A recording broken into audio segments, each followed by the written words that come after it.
Hi, and welcome to the AWS Summit Online in the Americas. My name is Eric Johnson, and I'm a Senior Developer Advocate for Serverless at AWS. And today, we're going to be talking about thinking asynchronously. That's right, we're going to be talking about how do you move from synchronous patterns to asynchronous patterns, building more resilient and redundant applications. A little bit more about me. Like I said, my name is Eric Johnson. You can find me on Twitter at EDJGeek, and I'm glad to answer serverless questions or any other questions. If you want to send them to me, I do the best I can. I'm a serverless developer advocate. I love working with developers and helping them understand best practices and helping them conquer serverless and build great applications. I'm into serverless tooling, and I'm an automation geek. I've been that way since serverless came out. I'm a software architect and solutions architect since 1995. That's right, I'm pretty old. I'm a husband of one and a dad of 5 kids. That is not a typo. I just have a crazy household here. I'm a music lover. I love pizza, Diet Dr. Pepper fanatic, all those things that really don't matter, but now you know a little bit more about me. All right, so we're going to get started here. So we're going to talk about a common serverless pattern. Right? So when we think about serverless and we're building, let's say, a web application, most of them will look something like this, where you have an API, you have compute, and you have storage. Okay, now there's going to be a lot more going on, but that's the general idea. Now, if you think about it, our API, it's going to handle our security and our routing and some different things. And our storage, it's going to handle, well, our storage. It's going to handle, and that could be, block storage or database storage, all kinds of different things.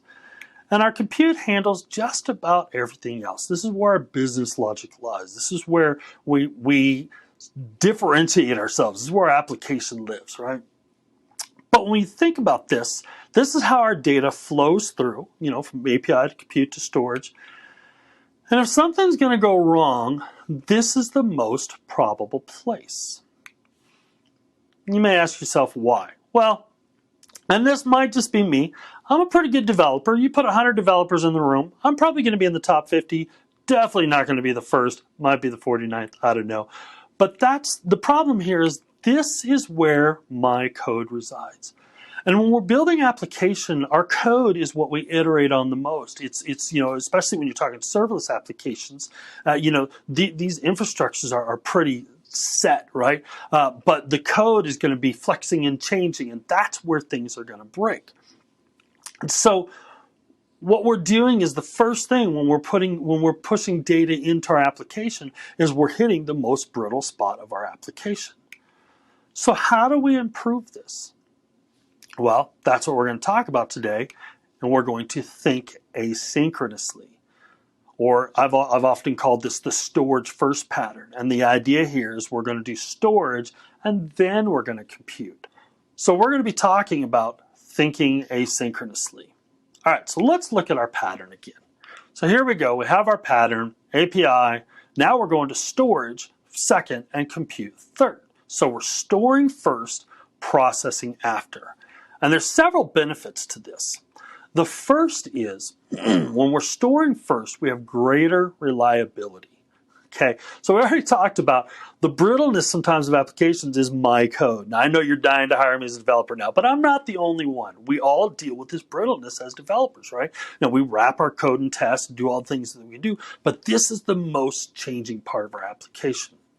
And so that reliability comes in when I write to the database first, then I can process after. And so I don't have to go back to my customer and go, hey, you sent me, let's say, a payment process. You sent me a payment process. You sent me the information. My code blew up. I'll get it right this time. Can you give it to me again? Instead, if my code blows up in this pattern, that's okay, because what I need is still sitting in storage. So you have greater reliability of being able to try that again. The second thing is it's generally less code. So we're taking advantage of some of the features of the serverless services.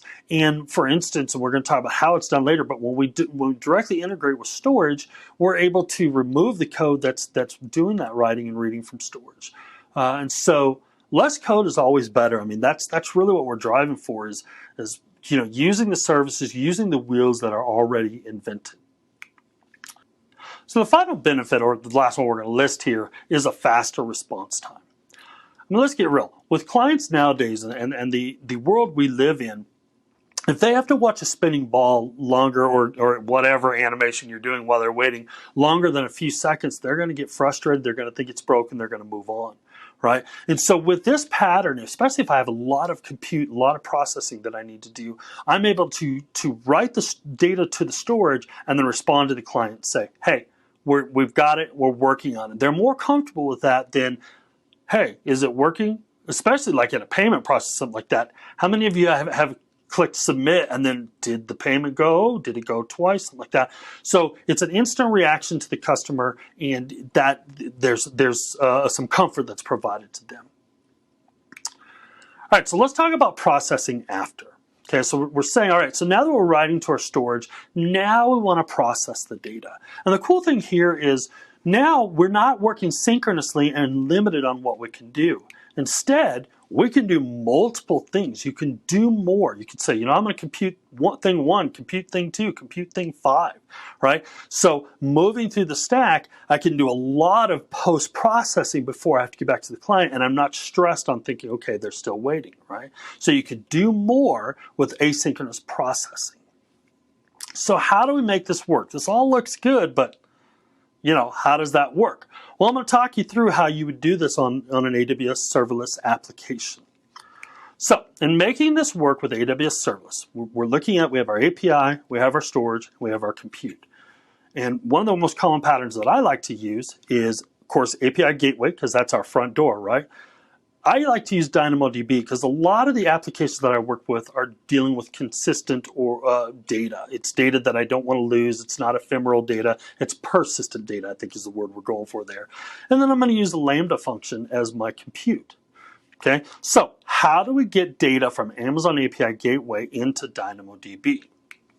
Well, API Gateway has a thing called service integrations, and it allows you to communicate directly with over 100 plus AWS services.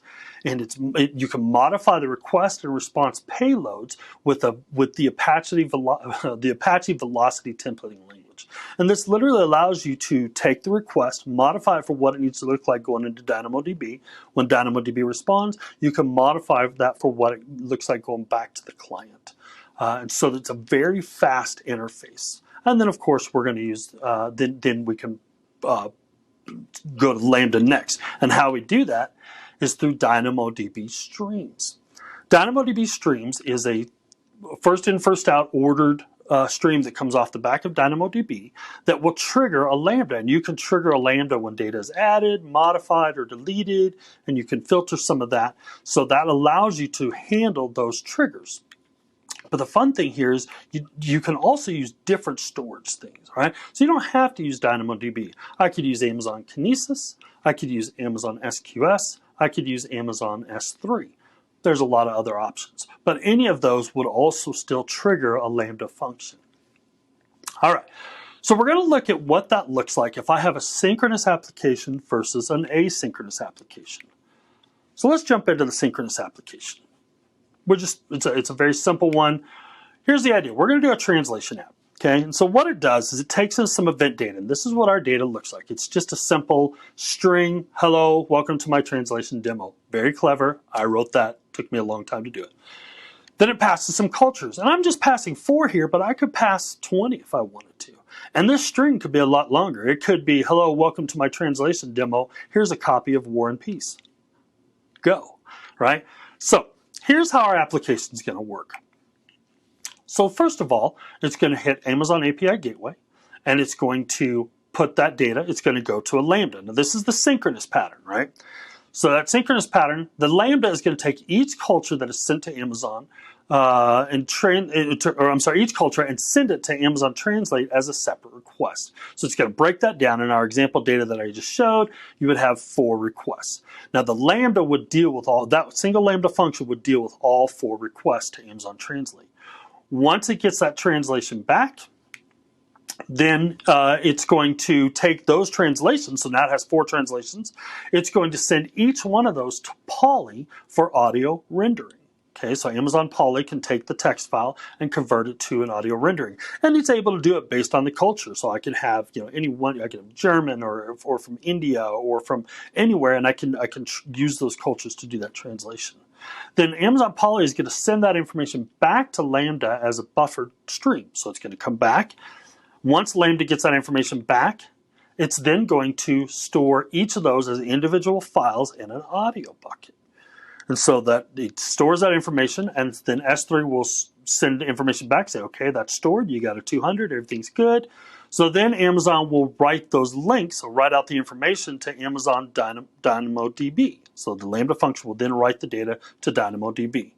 Okay, this is a perfectly acceptable pattern. This is a synchronous pattern. It's something we see a lot, but it has some inherent issues. Right? So for instance, if we go back to step 2 and we've gotten our translations, but now we want to write to Polly, well, let's say something happens in the Amazon Polly. Well, I've kind of lost everything. Now I can write a lot of error code in there and say, if it doesn't work, then go back and try this. But all this time, the customer's sitting and watching a wheel spinning while this is happening.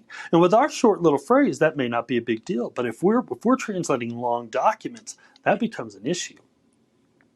So here's what the data looks like when it's written out. Our DynamoDB table will hold, in this example, it has 4 audio translations, and then it has 4 translation files. So, and then you can see the link to it. And then in the S3 bucket, we actually store those audio files to be played back. Okay, so that works. That's fine. Let's look at what this would look like in an asynchronous application. So let's climb into the asynchronous application. Before we go through the steps, I want to explain why you're seeing things like AWS Amplify and Amazon Cognito on here. When I'm building an application, specifically a web application, and I'm running maybe what we call a SPA, which is a single page application, it's usually Angular or Vue or something like that. It's very, very common modern application development.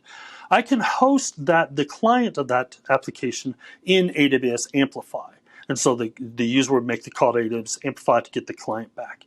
I would also use Amazon Cognito as authentication and authorization.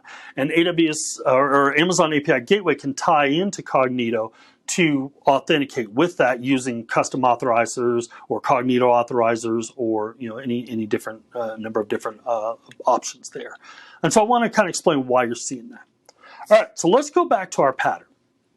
So in this pattern, we're changing it around. We're not going to hit a Lambda first. We're going to write our data to DynamoDB. Okay, so the first thing is the original request is written directly to Amazon DynamoDB. The second thing happens is based on that stream that I talked about, the DynamoDB stream is going to trigger the stream reader function to parse the translation requests and inserts them into to an Amazon Event Bridge bus. So what this means, it's going to take and it's going to break out 4 different requests and send 4 events into the Amazon Event Bridge bus. Okay, lots of things can go on the bus, and it's going to tag them. Hey, this is a translation request. That tag, if I build my rules right, and I often do, will trigger a translation Lambda. But in actuality, here's the cool part. It's not going to trigger 1 to say handle all 4 of these events. It's going to trigger 4 to handle 1 each. They're going to work in parallel. And it's going to just boom, here they are, here's the rules, trigger them up, let's go. Okay, and so it's going to go into Amazon Translate. It's going to make that translation. It's going to get the translation back, and it's going to write it to DynamoDB. Now, what happens then? Well, more information has been written to DynamoDB, so the stream reader is triggered again. So this time the stream reader says, oh, these are translations that have been put into DynamoDB. They need to be converted to audio. So it's going to trigger a second Lambda function or multiple ones, because there's going to be 4 events put in by the stream reader. And what it's going to do is it's going to send that information to Amazon Polly to be converted to an audio file. Now, here's a cool thing about Amazon Polly. It has asynchronous options built right into it. So I can say to Amazon Polly, rather than me waiting for you to finish the conversion, I want you to just drop in the bucket when you're done. Okay, so I'm going to do a fire and forget. Okay, boom, here's the information. I'm moving on. Okay, so Amazon Polly translates it. It drops it in the audio bucket. And then, so what happens there? So we got in the audio bucket, but we kind of got a break in our chain here. Not a problem. When that file is dropped into audio bucket, we can trigger another function, a Lambda function. I call this my finalize function. And so that finalize function is going to it's going to do a couple things. First of all, it's going to write an ACL to the file. That just tells the audio bucket, hey, when I link to this, I'm going to write a link out, and then my client's going to see it. I want you to stream that as an audio. I want you to make it available. Okay, and then it saves the record to a DynamoDB table, right? So what I've got here is I've got 4 functions in place of 1. But the thing about this is each of these are working in a except for the translate. The translate's the only one that's working synchronous because it's talking to Amazon Translate. The stream reader sends the information to Amazon Event Bridge and then goes away. So it's a very fast invoke.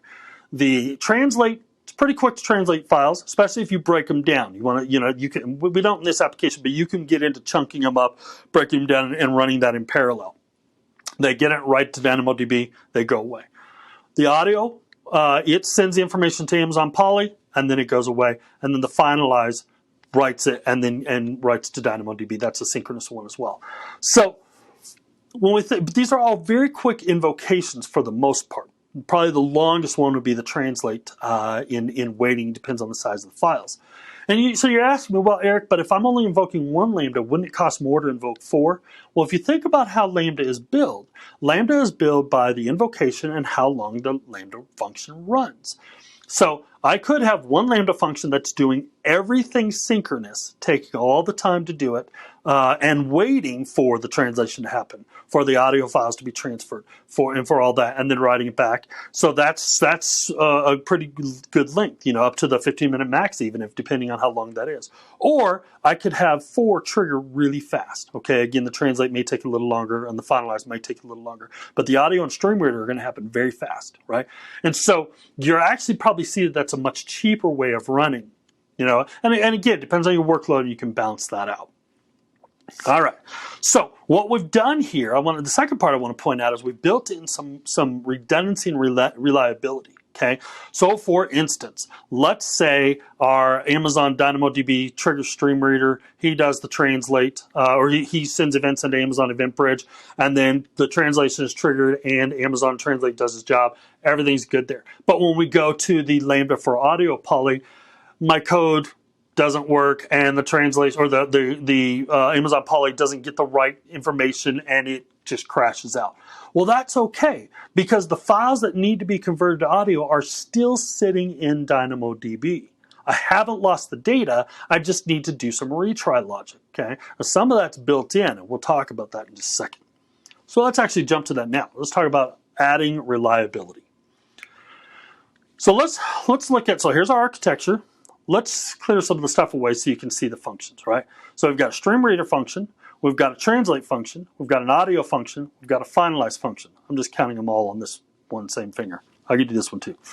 And so what happens is each one of these have a code and an error handling part, because we got to write error handling in, because, I mean, my code's perfect, but yours may fail and you need to handle failure, right? So that's 5 bits of error handling that probably look pretty much the same. Hey, if this failed, write it back to Dynamo and let them know. Or retry, something like that. What if instead we could create another Lambda that handled all the error handling? Okay. Now this is something we call Lambda destinations. Right? So on Lambda destinations, when an asynchronous Lambda is invoked, you can say on success, notify, do this, go to Event Bridge, put something, or trigger another Lambda, drop something, or push to a topic on SNS or SQS. If it fails, the same thing, you have the same options, okay? So what I'm able to do here is I'm able to say, let's go back to our function, I'm able to say, if any of you fail, okay, so the stream reader fails, notify the stream error and pass it the event. Translate, audio, finalize all of them. Notify stream reader, or the error function, notify the Lambda function for errors and pass it the event. And so that error handler can then say, you know what, I'm going to write that into DynamoDB and I'm going to flag it as an error. Okay, and I can with DynamoDB, I can do some sparse tables and I can do some indexing magic to make that easy to scan for. So I'm not scanning DynamoDB tables, so that's a no-no. And so what I'm able to do then is I can add yet another function that watches for these errors. I can say, okay, every 20 minutes, read that sparse table, grab the errors, and retry, or notify somebody, or whatever. Okay, so here's this idea of almost, and I don't want to say self-healing, but some logic that's able to watch for errors and start, using these to pick up and fix, your application if something's gone wrong. So there's a lot of reliability being built into this application. So let's look at the pattern again. Okay, so here it is pretty quick on how we've set this up. Okay, so the pattern of this application is, number one, I store data in a DynamoDB. Number two, I analyze the request and insert it into EventBridge. Number three, we use event rules to trigger the Lambda function to handle the jobs. Number four, I write data back to DynamoDB, kind of depending on which one I'm doing. And number five, I send all errors to the error Lambda function. So I've got this pattern set up. So now, what if I wanted to add something else? Well, I could follow the same pattern and extend my application. So let's take a scenario. Okay, we want to understand the sentiment of the content being translated. So real world is, hey, I've got some stuff that's being pushed in. I need to translate it from different languages, but I want to make sure it's safe, right? I want Amazon Comprehend to look at this and say, yes, they're happy, they're sad, this is vulgar, this should be trimmed, this is, whatever. Okay, so we have this ability. So what we can do then is we can simply follow the pattern.